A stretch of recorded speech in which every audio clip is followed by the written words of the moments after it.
Continuamos nuevamente con un programa más de Universo Sirius. Gracias a todos los que siguen este espacio y hoy muy contento de recibir en este canal Educación de la Nueva Era a dos amigos, colaboradores desde hace tiempo, ambos miembros del equipo de dirección del proyecto de investigación Conciencia y Sociedad Distópica, proyecto dirigido por nuestro querido Emilio Carrillo, que tantas veces nos ha visitado y estaremos con él a finales de octubre de este año, así que aprovechamos también para saludarlo.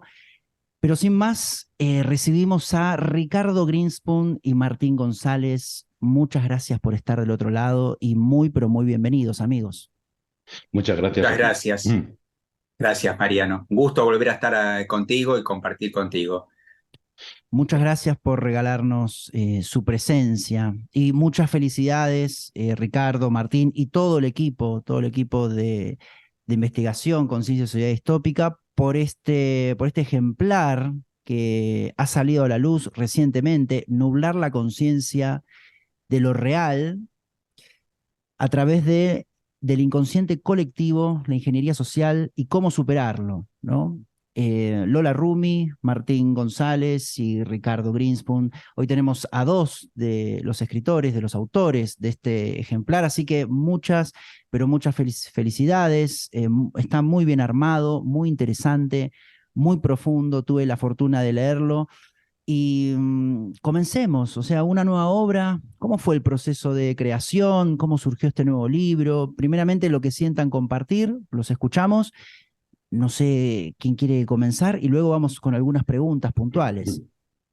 Pues yo mismo. El libro surgió, es un apéndice de nuestro segundo libro de la distopía a la revolución. Entonces, ahí hicimos un capítulo sobre el inconsciente colectivo, ennublar la conciencia, matar a Dios, en el que uno de los capítulos los hicimos tres de los que hemos hecho el libro, Ricardo, Lola y yo mismo. Entonces, se nos quedaba un poco corto porque si no, el libro se iba a hacer inmensamente grande, pues ya de por sí era grande. Entonces, Emilio, nuestro director, pues nos propuso el hacer de ese apéndice o de esa parte del libro, el hacer un libro completo donde pudiéramos exponer más las cosas, porque se quedaba muy reducido junto con el otro libro. Y justo de ahí surgió, entonces los mismos tres que habíamos hecho esa parte, pues la ampliamos. Entonces el libro es una ampliación de ese capítulo. No sé si quieres añadir algo más, Ricardo. Sí, que bueno, es un libro más de la mini biblioteca que está conformando en este momento el proyecto de investigación Conciencia y Sociedad Distópica, que van a terminar siendo los que van a formar en esta primera etapa esta mini biblioteca, en total 9 libros. De aquí a principio, bueno, ya varios se han publicado, y de acá a principios del año que viene estaremos completando una novena. Sí. Nuestro compañero José Alfonso decía la novena sinfonía de Beethoven. 9 sinfonías vamos a llevar. Lo de una mini biblioteca, 9 yo creo que es un número amplio, Y pero además, y además de la amplitud, también lo que observamos, Mariano, es que en estos 9 libros, como proyecto, estamos realmente conformando en cuanto a contenidos algo realmente muy interesante que refiere a la distopía y que refiere a- al qué hacer también, ¿no? Frente a situaciones que seguramente ahora vamos a compartir. Pero bueno, Sí. estamos pudiendo plasmar como proyecto un propósito importante, que es dejar una mini biblioteca que resume desde 2018 todo lo que nos está pasando. Sí, y con temáticas eso es. muy diversas, pero a la vez se integran, ¿no? El cambio climático, bueno, todas las cosas que están compartiendo, el libro de José Alfonso, el libro de Manuel también que estuvo hace poco. Eh, Ujú. pero bueno, Sí, tenía sí, algunas. Sí, dime, Ricardo. no, ya que lo citás, después de la distopía a la reevolución, Ujú. bueno, también José Alfonso Delgado, que publicó el libro de la crisis sanitaria, específicamente. Y bueno, después el libro de cambio climático, que uno de los coautores es Emilio justamente, el de bioconservación consciente, que escribió Manuel López Arrabal, Manolo. Ahora próximamente saliendo un libro nuevo de José Alfonso también, en el marco del proyecto, que refiere al vórtice Fibonacci. Este libro nuestro, Nublar la conciencia, y otro muy interesante que yo en este momento tengo el placer de estar prologando, que es otro libro de Manuel López Arrabal que refiere a inteligencia artificial, la 10ª inteligencia. Eso es. Sí, hoy justamente tuve la suerte de hablar con Manuel y me comentó también del próximo libro que seguramente estará a principios del 2024, ¿no? Diciembre Eso es, sí. probablemente. Diciembre, vale. Seguramente coordinaremos alguna entrevista para enero o para febrero, según la agenda que tenga, ¿no? Estaba viendo, como para ya meternos en algún tema puntual, me imagino que todo lo que tiene que ver con el inconsciente o consciente colectivo, eso lo has abordado tú, Ricardo, ¿no? O entre todos. Entre todos, yo creo que sí, que entre todos. Vale. Probablemente Martín me corregirá, pero creo que entre todos, cada uno desde una perspectiva diferente, hemos abordado el tema del inconsciente y del consciente colectivo. Y lo que refiere a la ingeniería social, eso, Martín, también entre todos, o yo para saber qué cuestiones abordar con cada uno, ¿no? A ver, fundamentalmente, como dice Ricardo, el libro está elaborado de alguna manera consensuado entre los tres. Pero la primera parte, que es la referida al inconsciente colectivo y al consciente colectivo, esa la ha elaborado Lola Rumi. La segunda parte, que es la referida a ingeniería social, manipulación e ingeniería social, y la tercera parte, que sería posibles soluciones a esa manipulación, es de Ricardo. Entonces, con eso hemos conformado un todo dividido en las tres partes, pero que todas tienen un nexo y una continuidad. Primero, contábamos qué entendemos nosotros por inconsciente y consciente colectivo. Después, contamos qué se utiliza para manipular, y se utiliza para manipular fundamentalmente la ingeniería social. Y después, ¿qué cosas podemos hacer para resolver eso? El experto y el que ha hecho el texto ha sido Ricardo. Perfecto. Sí, y además del qué hacer, de cómo podemos gestionar el poder disipar estas nubes de las que estamos hablando, sí, en este último capítulo del libro, lo que también propuse son los síntomas, o sea, serían lo que estamos sufriendo como síntomas y el posible tratamiento.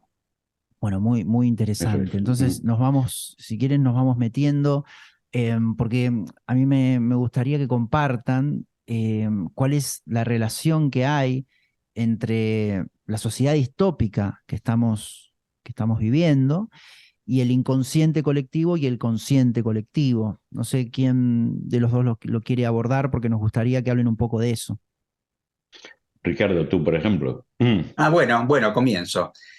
Bueno, la distopía. La distopía finalmente termina siendo una consecuencia, como venimos ya compartiendo, en diferentes ámbitos que estamos observando, pero termina siendo una consecuencia con de alguna manera, lo que intentamos explicar en este libro, que tiene que ver con cómo a partir de principios de la psicología, ¿no? De esto se trata justamente lo que aborda Lola, desde los principios de la psicología, las perspectivas freudianas, junguianas, cómo han usado justamente desde hace ya varias décadas estas herramientas para conformar lo que en algún momento se llamó psicología de masas.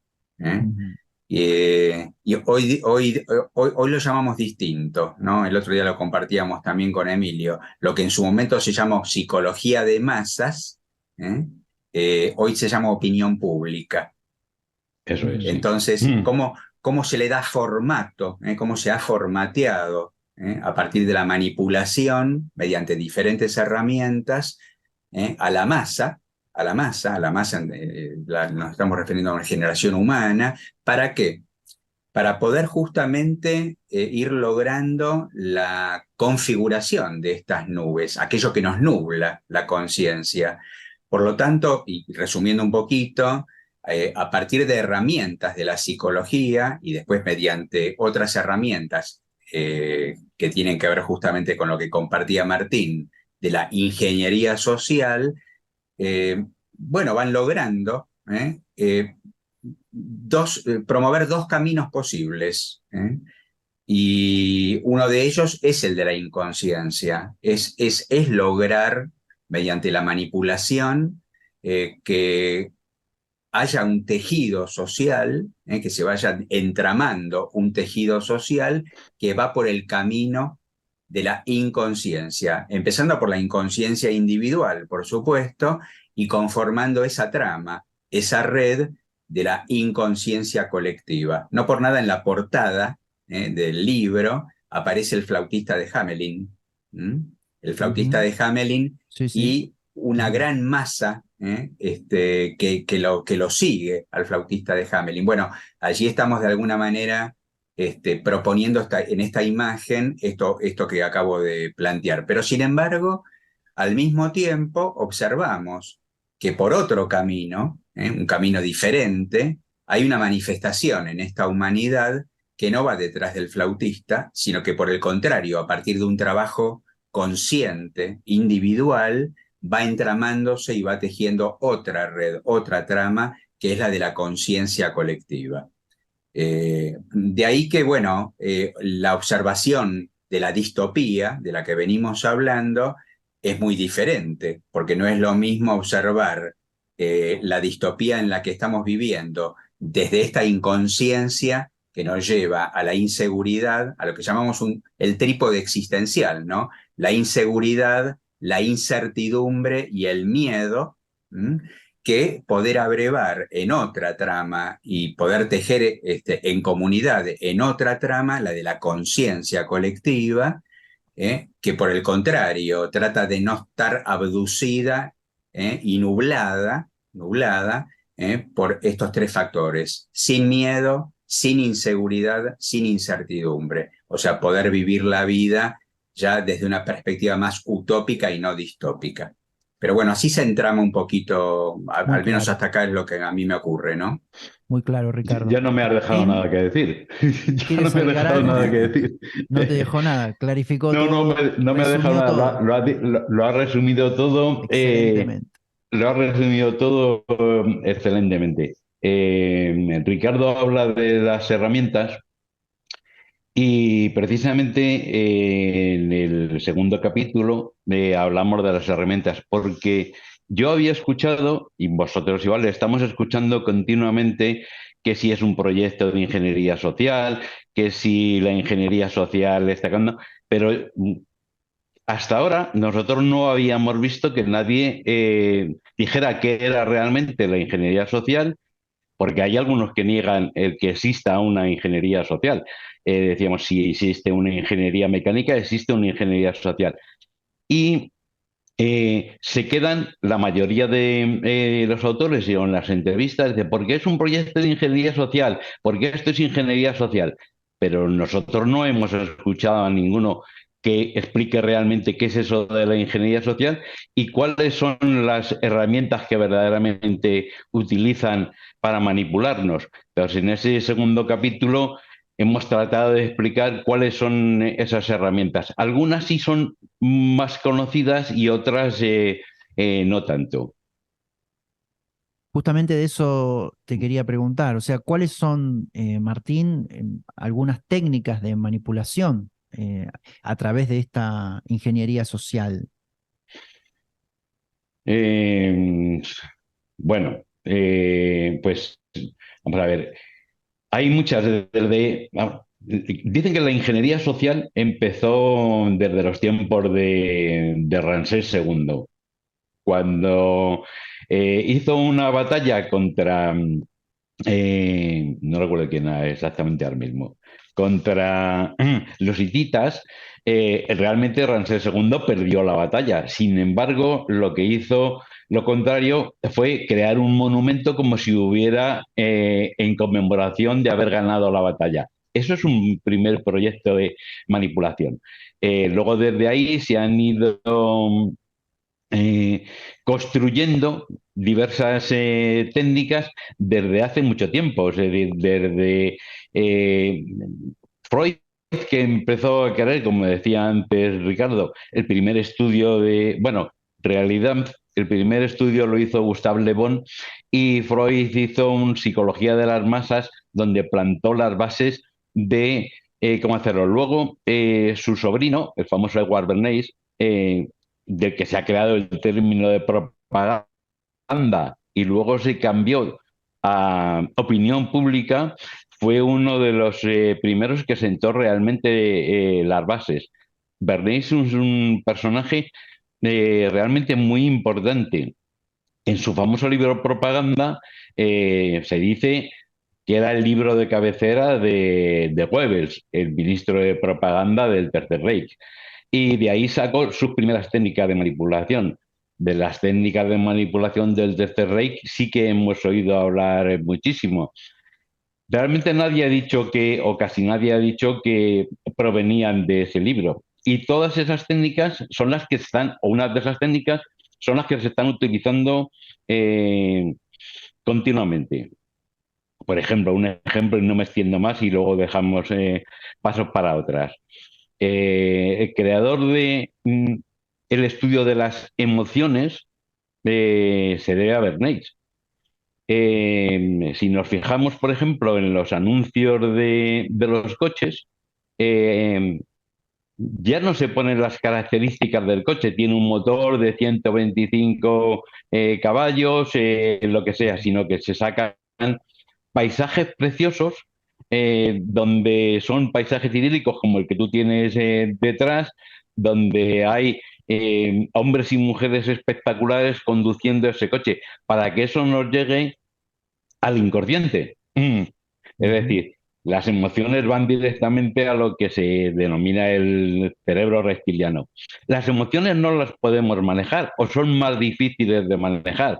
Entonces, eh, los ingenieros sociales, para distribuir lo que ellos quieren transmitir a toda la población, es a través de las emociones fundamentalmente.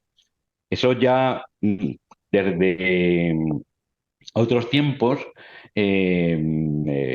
Hurley le envió una carta a Orwell, que eran amigos, en el que le dijo que él no creía en la psicología de las botas o de las patadas que propugnaba Orwell en su famoso libro, y él predecía que en un tiempo futuro se crearía un sistema más sutil y que sería más útil y más profundo en la manipulación. Y efectivamente eso es lo que han estado construyendo. Eh, Dejo a Ricardo, luego continuamos si quieres con otras técnicas. ¿Tienes tú, Ricardo, quieres hablar de alguna otra técnica más allá de la que ha mencionado Martín? Muy interesante, los mensajes subliminares, ¿no?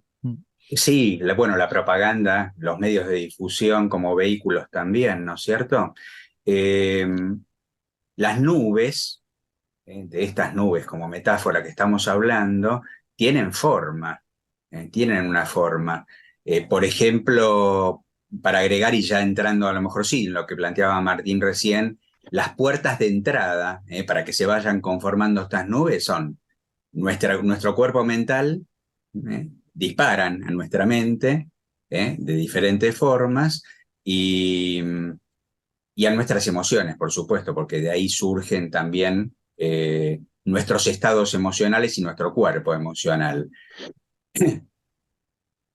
La psicología autoritaria, por ejemplo, en donde hay una narrativa, y cuando hablo de psicología autoritaria, bueno, podemos dar ejemplos recientes de últimas décadas, cuando sucede de pronto una crisis, como cuando se derribaron las Torres Gemelas, o la crisis económica del 2008, o bueno, la crisis sanitaria. Es como que suceden estas crisis o estos eventos que dan pie a configurar lo que llamamos psicología autoritaria. ¿Por qué? Porque hay que responder a esos eventos de modo tal de que estamos unidos los opresores y los oprimidos en una misma narrativa.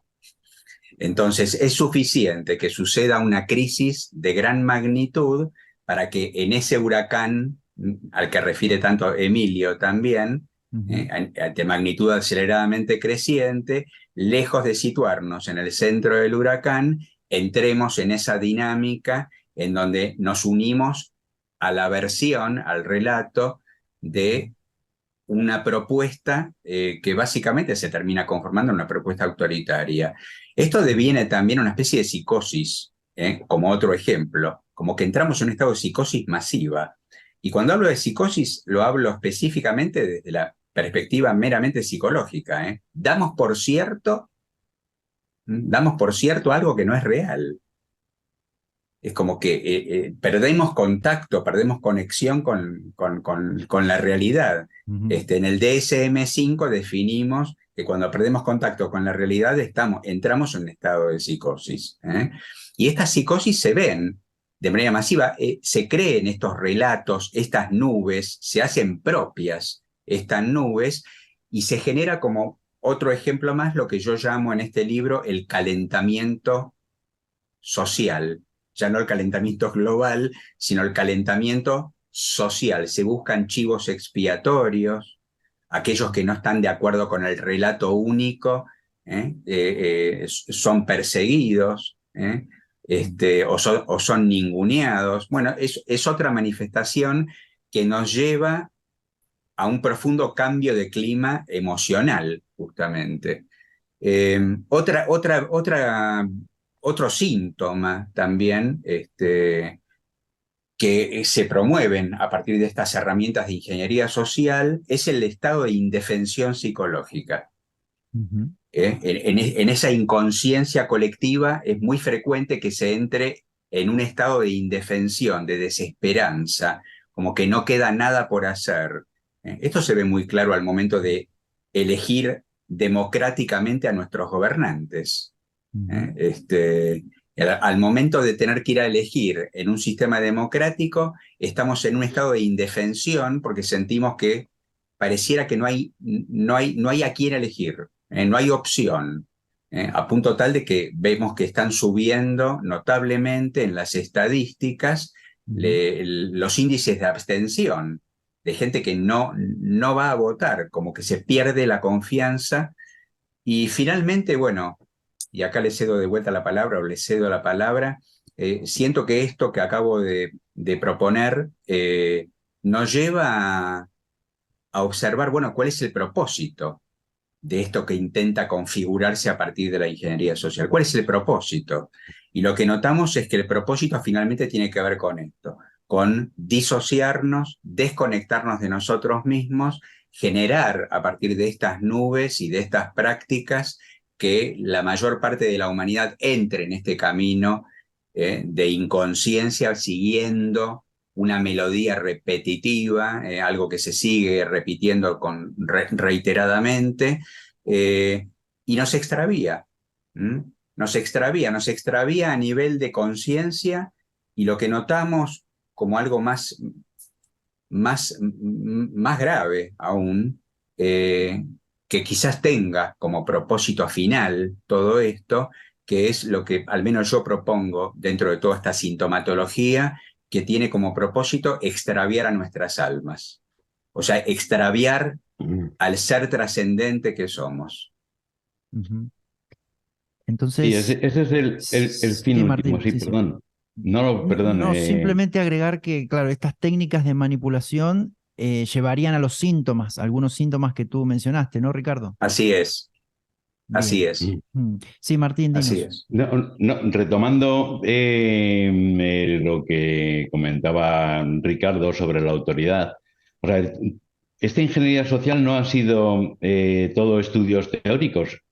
Primero crearon una teoría y después hicieron experimentos para comprobar que eso funcionaba así. Entonces hay un experimento muy famoso, el de Milgram, que creó artificialmente una máquina en la que no era cierto, pero había un sujeto en el que tenía que responder a una serie de preguntas. Y cada vez que fallaba, eh, tenía una descarga eléctrica que no era real. Pero el sujeto que decía, has fallado, subía el volumen para que le diera una mayor descarga. Y había teóricamente un profesor que le decía, ha fallado, vuelve a darle una descarga.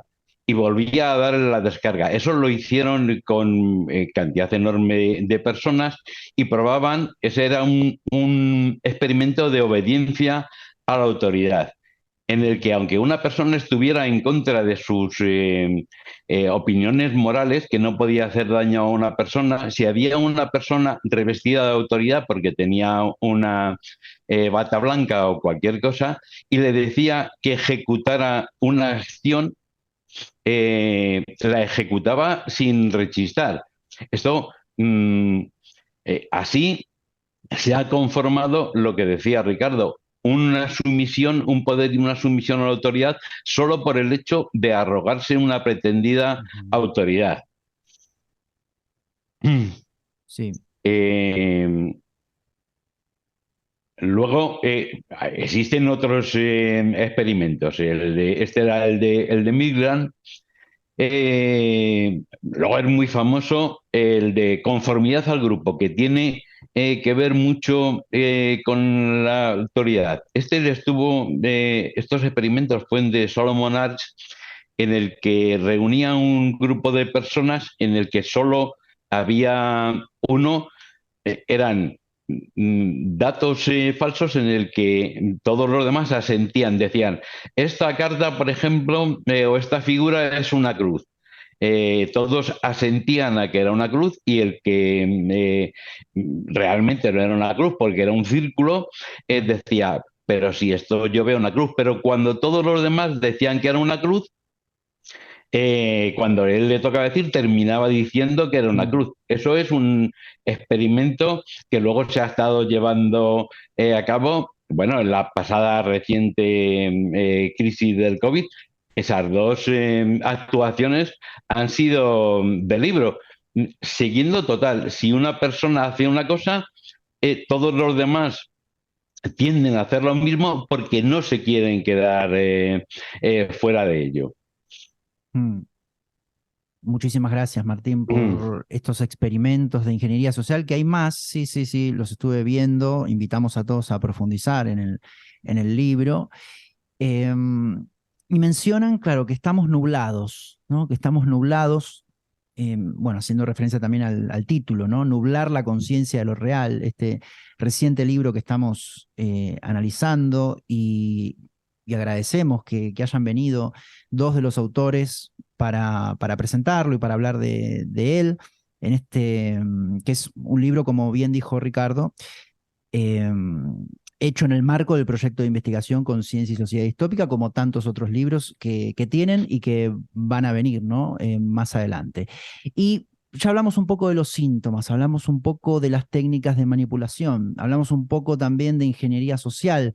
¿Y qué proponen como tratamiento, ¿no? También mencionabas, Ricardo, el gran objetivo del enfriamiento de las almas, ¿no? Ahora bien, ¿qué podemos hacer, ¿no? El ciudadano de a pie, como me gusta mencionar a mí, el ciudadano de a pie, ¿qué podríamos hacer en base a todo este marco, ¿no? Mm. Sí, primero que siento que lo primero que sucede es cuando nos sentimos nublados, y noto que esto nos pasa día a día, o nos encontramos con personas que día a día pasan por estos síntomas de los que hablamos antes. que se manifiestan en desacuerdos consigo mismo o desacuerdos con otros, distanciamiento, enfriamiento, o desacuerdo en diferentes escenarios de la vida que están experienciando. Creo que lo primero pasa por comprender que pareciera que estamos habitando un mundo que ya no nos interesa habitar, a partir de estos desacuerdos que tenemos con nosotros mismos o con otros, ¿no?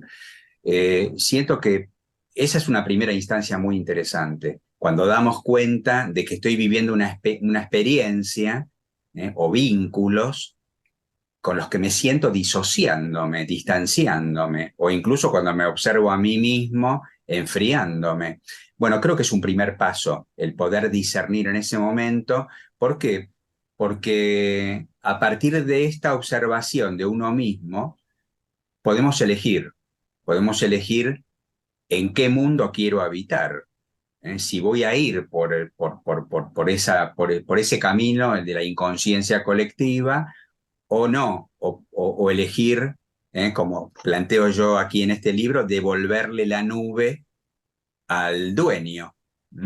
Y devolverle la nube al dueño significa asumir que aquello que viene a mi vida como nube no es algo que a lo mejor esté promoviendo yo mismo, sino que es algo que se me está introyectando, como recién lo explicaba Martín, a partir de diferentes técnicas de manipulación. Ya siento que es una instancia también en la que podemos también decidir, bueno, a ver, si esto no tiene que ver conmigo, este miedo, esta incertidumbre, esta inseguridad, este desacuerdo, ¿por qué me entramo? ¿O por qué me quedo en la captura de esta nube? Yo siento que son dos instancias muy importantes que nos pueden abrir la puerta a un estado más presente, más consciente, y poder plantear algo que, bueno, ya sí tiene que ver con una práctica. Lo que yo planteo en el libro, por lo pronto, tiene que ver con una práctica. El qué podemos hacer cuando nos vemos nublados, cuando sentimos que estamos nublados. Y cuando sentimos que estamos nublados, como decía antes, en distintas experiencias de la vida. Yo lo primero que propongo es casi como describir una especie de proceso terapéutico, Mariano. Cuando una persona viene a consulta, viene con la nube. Viene con su nube. Y ese es el motivo de consulta. Bueno, muchas veces en un proceso terapéutico yo lo que digo, bueno, es donde hay amor me quedo. Qué bonito. Donde hay amor me quedo. Mejor que me quede, ¿no? Mejor me quedo ahí. Y si lo que estoy viviendo en este momento, más allá del motivo de consulta y de la nube, es una práctica de no amor, bueno, ¿cuál es el sentido que tiene quedarme o permanecer en una práctica, en un laboratorio, como digo yo, o en un contrato en donde no hay amor? Entonces, siento que esto requiere de una práctica que yo la planteo en 3 pasos al menos, que es primero acercarme a mí, observarme, reconectar conmigo, con este ser trascendente que soy, y a partir de este acercarme a mí, eventualmente recontratar primero conmigo. Esto incluso lo planteo también en el libro, resignificar el contrato que tengo conmigo. ¿Qué es lo que me vine a cumplir? Y que no me estoy cumpliendo, con todos los considerandos que esto implica. Bueno, meternos con este contrato con nosotros mismos ya nos adentra en una habitación, en una práctica comprensiva muchas veces, y que nos puede llevar a resignificar qué es lo que queremos vivir en este momento de nuestra vida, qué es lo que queremos vivir en este momento de nuestra vida y por qué no lo estamos viviendo. Porque esto requiere revisar algunas cláusulas de nuestro contrato. Como segundo paso, lo que propongo también es observar nuestros vínculos, los laboratorios que tenemos abiertos con otras personas con las que estamos compartiendo. ¿Y qué sentido tiene que esos laboratorios permanezcan abiertos? Es decir, me acerco primero a mí, después me acerco al otro, me acerco a lo otro, a lo que estoy viviendo, y observo también cuál es el sentido que tiene aquello con lo que estoy vinculado o aquellos con los que estoy vinculado, cuál es la forma que tiene el vínculo, porque a lo mejor tiene un sentido el vínculo, pero la forma que tiene a lo mejor es la forma del no amor, y en ese sentido hay que replantear la forma y hacer las tareas necesarias. Y cuando hablo de forma, termino con esto, cuando hablo de forma, es muy simple, es observar, bueno, cuáles son las conductas, los gestos, que van conformando esa práctica. ¿Hay respeto? ¿Hay honestidad, autenticidad? ¿Hay escucha en la forma? ¿Hay empatía? ¿Hay abrazos? ¿Eh? ¿Hay cuidados? ¿Hay presencia? Siento que estas son preguntas muy interesantes para hacernos a nosotros mismos y para ponernos en práctica con los otros también, porque si realmente tenemos un sentido en la práctica, hay un sentido profundo, a lo mejor lo que hay que resignificar es la forma del vínculo o de vivir una experiencia. Y por último, lo que nos termina dando finalmente conexión con los grandes propósitos o los propósitos más elevados, es acercarnos a la vida. Me acerco a mí, me acerco al otro, a lo otro, y me acerco a la vida. Acercarme a la vida es observando, contemplando, considerando que no soy el centro del mundo, sino que formo parte de esa red consciente a la que también le puedo aportar, a la que también le puedo retribuir. Siento que ahí sí quizás tomamos contacto con lo que llamamos la divina realidad, ¿eh? Acercándonos a la vida y tomando contacto con esa dimensión divina. Siento que estas son prácticas posibles, de hecho lo son, me consta que lo son, y no por ponernos de ejemplo ni por convencer a nadie, sino es compartir experiencia más que nada, y siento que son prácticas cotidianas que nos permiten disipar las nubes, despejar. Martín. Sí, sí, bueno, yo estoy absolutamente de acuerdo con Ricardo. Yo creo que en el intento que todos tenemos de llegar y crear una, vamos a llamarla nueva humanidad, eh, hay dos funciones que tenemos que hacer. Una es muy importante, que es, como ha estado señalando Ricardo, mirar hacia nosotros mismos. Pero también tenemos una realidad externa, que es la que estamos calificando como que estamos en una realidad distópica. Y es muy importante darse cuenta de que estamos en una realidad distópica. Y para ver qué es lo que pasa en esta realidad distópica, tenemos que ver qué es lo que está pasando en esta sociedad, como decía Ricardo. ¿Cuáles son la utilización de si estamos realmente en una manipulación? ¿Hacia dónde nos están queriendo llevar? Ricardo lo ha definido perfectamente, que son en palabras de Emilio. Al final, ¿qué es lo que quieren, lo que denominamos las élites? Dinero, si ya lo tienen todo. Poder, si ya le tienen todo. En definitiva, a decir de Emilio Carrillo, y que todos compartimos, es extraviar nuestras almas.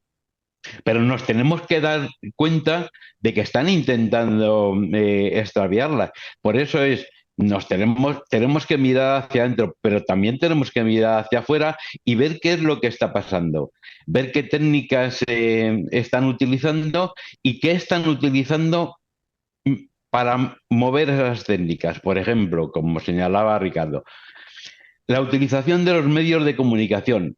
Los medios de comunicación están en manos de unos pocos. Es decir, que las supuestas informaciones, que no son informaciones, sino que son unas informaciones interesadas que nos llevan hacia un determinado sitio. Y todos los medios de comunicación son suyos. Es decir, solo canales como el tuyo, que son muy alternativos, por ejemplo, son los que dan una visión alternativa, pero los grandes medios de comunicación están en sus manos. La industria del entretenimiento está en sus manos. Es decir, ahora mismo lo que más personas ven son las plataformas de streaming. Las plataformas de streaming están llenas de contenidos que están absolutamente dirigidos hacia un fin determinado. Eh, no habíamos hablado, pero es muy conocida ahora la famosa ventana de Overton, donde se pasaba de cualquier cosa que sea tabú, por ejemplo la eutanasia, hasta convertirla en una cosa normalizada, o la pedofilia, que eso lo estamos viendo casi todos los días. Es decir, para llevarnos de una parte tabú a llevarnos a una parte que sea políticamente correcta, están utilizando esas técnicas. ¿Y qué utilizan para ello? ¿Cómo lo vehiculizan? Con los medios de comunicación y con las plataformas de streaming. Si utilizamos o si vemos cada una de las series, hay series que se han hecho muy conocidas, como La Purga o El Juego del Calamar, que están llenos de una ideología perversa. Eh, es decir, ya no lo utilizaban antes como se utilizaba imponiendo unas ideas, ahora lo hacen de una forma muchísimo más sutil. Y eso hay que verlo para darse cuenta. Y eso es mirar hacia afuera también. Hay que mirar hacia afuera para con esos conocimientos mirarnos hacia adentro. Muy bien.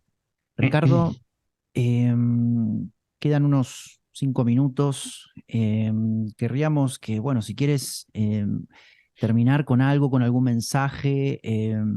Hay mucho que ya hemos hablado y que en el libro está muy profundizado. Invitamos a todos a leerlo. Pero si quieres compartir algo que sientas como para terminar y de nuestra parte, de toda nuestra comunidad de educación de la nueva era, agradecerles por haberse acercado nuevamente a este canal humilde y independiente, como bien decías, Martín. Ujú. Ujú.